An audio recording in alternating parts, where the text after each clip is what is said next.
பசுபதி பாண்டியன் அவர்கள் எங்களை தாழ்த்தப்பட்டவர்கள், தீண்டாமைக்குரியவர்கள் என்று ஒதுக்கி வைப்பது வேண்டாம். அப்படியே பட்டியல் இன கட்டமைப்பில் இருந்து வெளியேற்றம் செய்யுங்கள். தேவேந்திரகுல வேளாளர் நாங்களுக்கும் அடிமை இல்லாமல் சுதந்திர பட்டியல் இனத்திலிருந்து வெளியேற்றம் கேட்டார். உறவுகளே, திருநெல்வேலி மாவட்டத்தில் எத்தனையோ ஜாதிய படுகொலைகள் நடந்திருக்கிறது. நம் தோழர் தீபக் பாண்டியன் தோழரை பலி கொடுத்திருக்கிறோம்.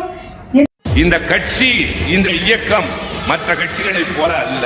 பறக்கிற வண்ண கொடிகளில் உங்கள் உயிர்.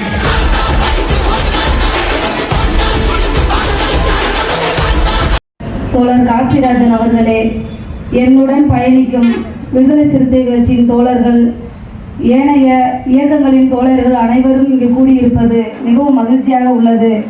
தோழர்களே, நாம் சுதந்திரம் பெற்று கிட்டத்தட்ட 79 ஆண்டுகள் முடிவடைந்து விட்டது. ஆனாலும் நம் போராட்ட களத்தில் பசுபதி பாண்டியன் தோழர் இது போன்ற எண்ணற்ற தியாகிகளை பறிகொடுத்துதான் நம் இனத்தின் விடுதலையை நாம் தேடிக்கொண்டிருக்கிறோம். ஆனால் இன்னும் அந்த விடுதலையை நாம் முழுமையாக எட்டவில்லை. ஏனென்று சொன்னால் நமக்கும் ஒற்றுமை இல்லை. இதனை குறிப்பிட்டுத்தான் தோழர் பசுபதி பாண்டியன் அவர்கள் எங்களை தாழ்த்தப்பட்டவர்கள், தீண்டாமைக்குரியவர்கள் என்று ஒதுக்கி வைப்பது வேண்டாம். அப்படி எங்களை நீங்கள் ஒதுக்கி வைத்தால் எங்களுக்கு இந்த பட்டியல் இன கட்டமைப்பில் இருந்து வெளியேற்றம் செய்யுங்கள். தேவேந்திரகுல வேளாளர் நாங்கள் பட்டியலத்திற்குள் அடங்காமல் சுதந்திர பறவைகளாக, தீண்டாமைக்கு அப்பாற்பட்டவர்களாக, தாழ்த்தப்பட்டவர் இனம் என்பதற்கு அப்பாற்பட்டவர்களாக, யாருக்கும் அடிமை இல்லாமல் சுதந்திரவாதிகளாக செயல்பட வேண்டும் என்ற கருத்தை முன்னிலைப்படுத்திதான் அவர் பட்டியல் இனத்திலிருந்து வெளியேற்றம் கேட்டார். உறவுகளே, பட்டியல் இனத்துக்குள் இருப்பது உள் இடஒதுக்கீடை பயன்படுத்தி கல்வியில் சிறந்தவர்களாக களமாட வேண்டும். இந்த மாவட்டத்தில், திருநெல்வேலி மாவட்டத்தில் எத்தனையோ ஜாதிய படுகொலைகள் நடந்திருக்கிறது.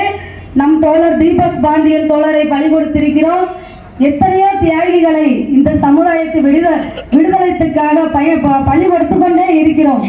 இதில் என்ன ஒரு உறுப்பு என்றால், நாம் அனைவரும் ஒற்றுமையாக இல்லை. தேவேந்திரகுல வேளாளர் என்பவர்கள் இந்த தமிழ்நாட்டில் எத்தனை சதவீதம் இருக்கிறார்கள்? மாண்புமிகு முதல்வர் அவர்களிடம் அனைத்து இயக்கங்களும் கட்சிகளும் சேர்ந்து தொடர்ந்து போராடி அழுத்தத்தை கொடுத்து கொண்டே இருக்கிறோம். ஆனால் இந்த சாதிய படுகொலைக்கு எதிராக, ஆணவ படுகொலைக்கு எதிராக நாம் ஒன்று திரளவில்லை. அனைவரும் கட்டமைப்பாக ஒன்றிணைக்கப்படவில்லை. இதனால் தான் நாம் பின்வாங்கி கொண்டிருக்கிறோம். சாதி ஆணவ படுகொலைக்கு எதிராக இளைஞர் அனைவரும் ஒன்று திரள வேண்டும். ஒன்று திரண்டு ஒரு களத்தில் நின்று போராடி எங்கெல்லாம் ஆணவ படுகொலைகள் நடக்கிறதோ, அங்கெல்லாம் நம் மக்கள் பாதிக்கப்படுகிறார்களோ, அந்த இடத்தில் நம் கரத்தை ஊன்றி போராடி அதுக்கு எதிராக திருத்த சட்டங்கள் கொண்டு வர வேண்டும். சட்டங்கள் திருத்தப்பட வேண்டும். நாம் பலமுறை பார்லிமெண்ட்ல கேட்டுக்கிட்டே இருக்கோம். ஆணவ படுகொலைக்கு எதிராக, ஜாதிய படுகொலைக்கு எதிராக திருத்த சட்டங்கள் கொண்டு வாங்க, என் தண்டனையை கடுமையாக்குங்க அப்படின்னு மாண்புமிகு முதல்வர் அவர்களும் கோரிக்கை வைக்கிறோம். எதுக்காக களமாடினாருன்னு ஒரு புரிதல் இல்லாத இளைஞர்கள் இந்த நாட்டில் இருக்காங்க. தேவேந்திரகுல வேளாளர் இனத்துல இருக்கிற இளைஞர்கள் எல்லாம் ஒன்றை புரிந்து கொள்ள வேண்டும். திண்டுக்கல் மாவட்டத்தில் தேவேந்திரகுல வேளாளர்ல இத்தனை சமுதாய கட்டமைப்பு இருக்கு, இவ்வளவு மக்கள் இருக்காங்க, இவ்வளவு இளைஞர்கள் இருக்காங்க. அத்தனை பேர் இருந்தும் கூட இன்னைக்கு ஒரு 50 பேத்துக்கு மிகாம இங்க இருப்போம். இது எதை காட்டுதுன்னா, நமக்குள்ள ஒற்றுமை இல்லை, நம் இன பற்று இல்லை, மொழி பற்று இல்லை. நமக்காக போராடிய, நம் விடுதலைக்காக போராடிய, சாதி ஆணவ படுகொலைக்கு எதிராக போராடிய ஒரு தலைவருக்கு அஞ்சலி செலுத்த இங்கு இருக்கின்ற இளைஞர்கள் ஒன்றுபடவில்லை.